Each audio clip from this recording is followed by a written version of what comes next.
We've all heard of lies of commission and lies of omission.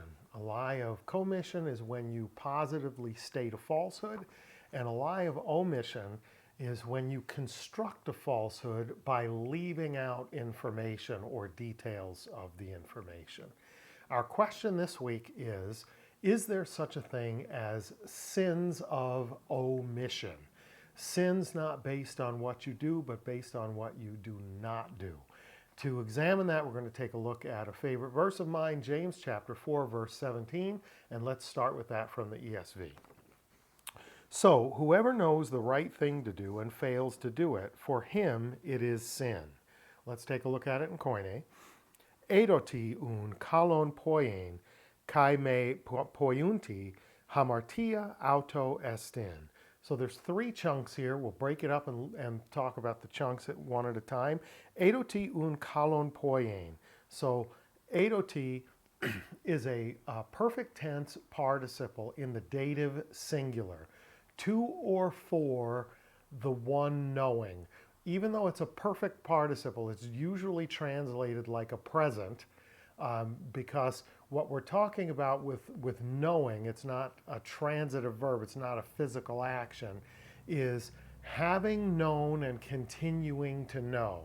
So you came to know something in the past and retain that knowledge into the present, right? So therefore, the one having known or the one knowing, kalon, a good or the good, poien, to do.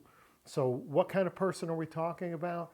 A person who has the knowledge of a good thing to do.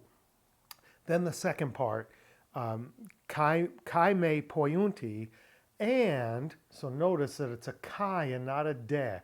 De is and or but. Kai is more of a positive conjunction, pairing these two things together concretely. Notice that the poiunti is also in the dative singular, but it is a present tense participle. So, who are we talking about? To or for the one who knows, already who is knowing the good to do, and same person not doing it. So, here in the present, he knows the good, he or she knows the good that they should do, but is here in the present is not doing it. They already know what to do. The situation is ripe. They're here in the present, knowing what to do, the good thing to do, and are not doing it. That's a pretty potent description so that we see those two dative participles forming two parts of a whole. What kind of a person are we talking about? A person who knows the good to do and doesn't do it. Then we get to the third part, hamartia auto estin. Sin or a sin, auto, to or for him, could be her because it's a generic. We're using the male in the generic. Estin, it is. It is sin for him or her. It is sin to him or her. What is sin? The act of knowing what the good thing to do is and not doing it. Pretty potent stuff. So it sounds like there's culpability tied to knowledge. When you know the good thing to do and kai decide not to do it, there's culpability for the inaction. It's not because you didn't know any better. It's not because you didn't understand what the circumstances were in the situation. You did know, right? Edoti kai me poiunti. You knew the good thing to do, but you didn't do the good thing in the present when the time was there. So this is not unique to James, this idea that knowledge brings culpability regarding action. Let's take a look at John chapter 9, verse 41, also from the ESV. Jesus said to them, "If you were blind, you would have no guilt. But now that you say we see, your guilt remains." So He's talking to religious leaders. They're arguing about the validity of his claims about who he is. They want him to make straightforward claims. He makes them, and he says, people who can see, see. People who can't see, can't. And they say back to him, what about us? Are you saying we're blind? Like, you making a claim about us that we don't see what's really going on? And he says to them, if you were blind, you wouldn't have guilt. But your claim of being able to see, your declaration that you know what's what, brings with it the culpability and the guilt, because you're not acting in accordance with what you claim to see. Pretty interesting stuff. Let's look at another one in Luke. This is chapter 12, verses 47 and 48, also from the ESV. And that servant who knew his master's will but did not get ready or act according to his will receive a severe beating. But the one who did not know and did what deserved a beating will receive a light beating. Everyone to whom much was given, of him much will be required, and from him to whom they entrusted much, they will demand the more. So again, here, the culpability is commensurate to the knowledge and the understanding paired with the action. If you knew what your master wanted you to do, but you didn't do it, you're more guilty than the person who didn't know what your master wanted you to do and didn't do it, right? So the knowledge, the understanding brings with it increased culpability. So let's go back to James 4:17 that told us what? Therefore, the one who knows and does not do, knows the good to do and does not do, it is sin to or for him or her, right? That person is culpable by virtue of knowing the good that should be done, and then when the opportunity arose, not doing it. So here we have the context starting at verse 13, reading through 16. Come now, you who say, today or tomorrow we will go into such and such a town and spend a year there and trade and make a profit. Yet you do not know what tomorrow will bring.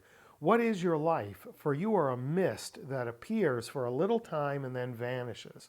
Instead, you ought to say, if the Lord wills, we will live and do this or that. As it is, you boast in your arrogance. All such boasting is evil. And then we follow that with, so whoever knows the right thing to do and fails to do it, for him it is sin. So in the context, there's a lot of talk about the future, right? Forecasting and speculating.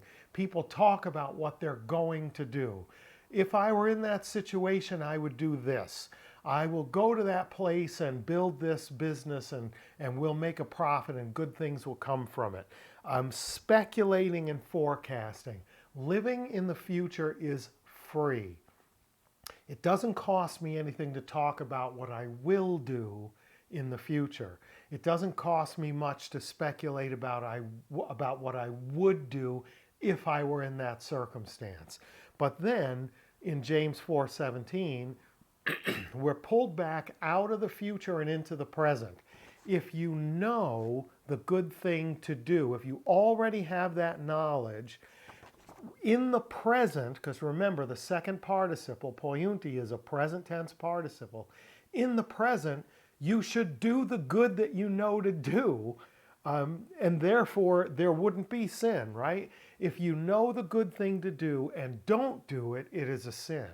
But if you know the good thing to do and the opportunity presents itself and you do it, it won't be sin, because the culpability is tied to the knowledge paired with the action, kai, not de, right? Knowing and doing makes you not sinful. Knowing the good thing to do and not doing it makes it sinful.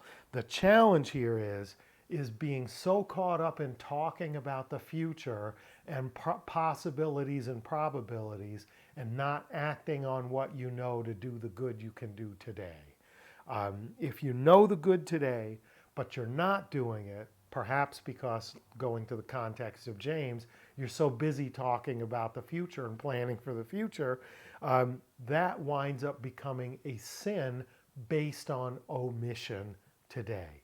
I know the good thing to do, but I'm not doing it. I'm focusing on what I'm going to do in the future. Almost 30 years ago, I had a really interesting experience when I was pastoring. It was my first year pastoring. And I had a new convert who I had just recently baptized. And this person came to me and said, "Pastor, wait till you see my ministry. My ministry is going to blow your mind. It's going to be so amazing, so off the charts. It's going to change the world. The whole world is going to be different as a result of this ministry." I was like, "Hey, listen, you had me at blow my mind. Tell me about it. What is this ministry? What are you going to do?" And the person said to me, "Well, I don't know yet, but whatever it is, when I come up with it, it's going to be amazing. It's going to change the world. It's going to blow your mind." And I didn't say anything. Young convert, going through the process of growth and excitement and enthusiasm. But in my mind, I thought, there are all sorts of things that you could do today. You could be in ministry now, rather than thinking about doing the great earth-shaking thing in the future. We're going to go to this other city and we're going to set up shop there and we're going to make an incredible impact. We'll go into such and such a town and spend a year there and trade and make a profit, right? That's what it says in verse 13 in James 4. But you could be doing something good today if you know what the good thing to do is and the opportunity presents itself.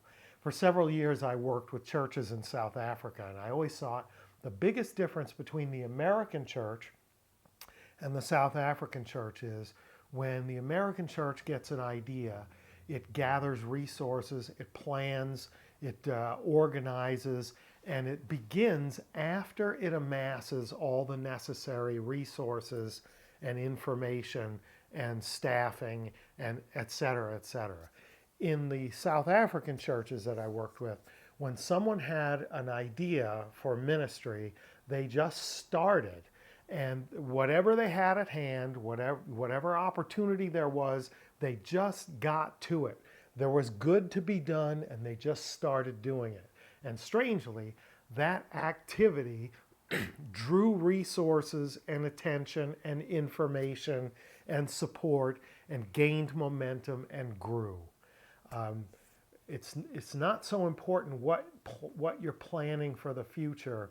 If there's an opportunity to do good today, perhaps the best thing to do is to do it. If you know the good to do, do it. Pretty great stuff, isn't it? I think we can conclude from the verses that we looked at today that there is such a thing as a sin of omission, as long as you know, you have come to know and continue to know into the present the good that you can do, and in a circumstance where you can act on that, the calling is to do the good thing that you know to do when the opportunity presents itself. Not necessarily to build and plan for something that you may do in the future, no matter how mind-blowing that may be, no matter how amazing and potentially world-changing. None of that will matter if, at some point, you don't do it. Thanks for watching today. I hope that was good for you. Please like, share, subscribe, and all those YouTube-y sorts of things. And until next time, Charis Kairene Humin, grace and peace to you.